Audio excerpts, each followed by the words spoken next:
For nearly 2 decades, Cristiano Ronaldo and Lionel Messi dominated football like no other players before them.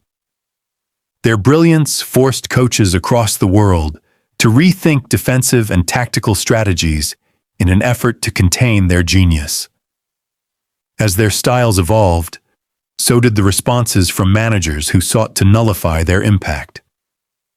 When Messi and Ronaldo burst onto the scene, coaches were unprepared for their combination of speed, technical ability, and intelligence.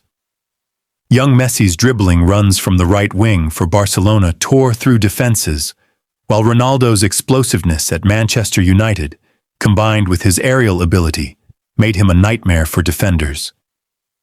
Traditional defensive systems struggled. Man-marking proved ineffective.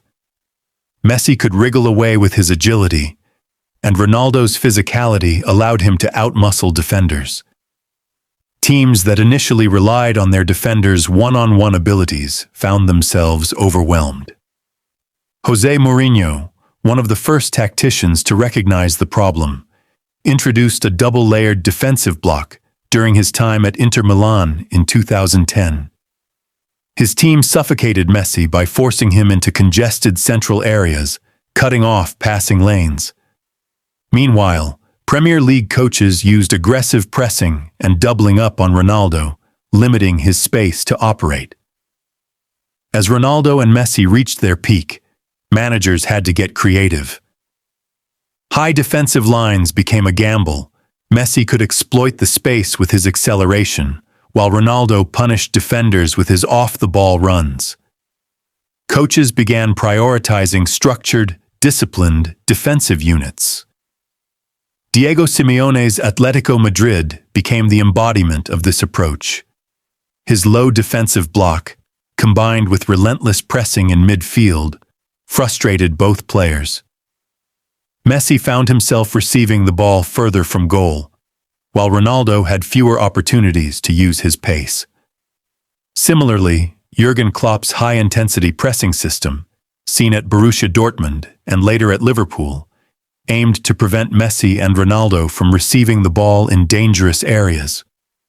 Pep Guardiola, having worked with Messi at Barcelona, took a different approach at Bayern Munich and Manchester City, controlling possession to limit the number of times Messi and Ronaldo could attack.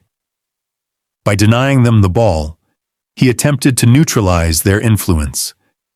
As both players entered their mid to late 30s, their styles evolved.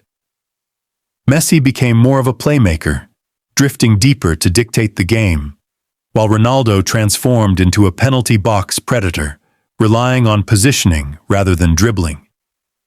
Coaches adjusted accordingly. Teams now focused on cutting off passing lanes to Messi rather than trying to dispossess him. In Ronaldo's case, defenders concentrated on blocking crosses and limiting his movement in the box.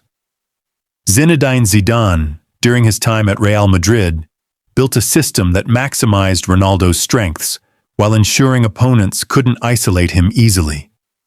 Even with all these adaptations, Messi and Ronaldo continued to find ways to break through.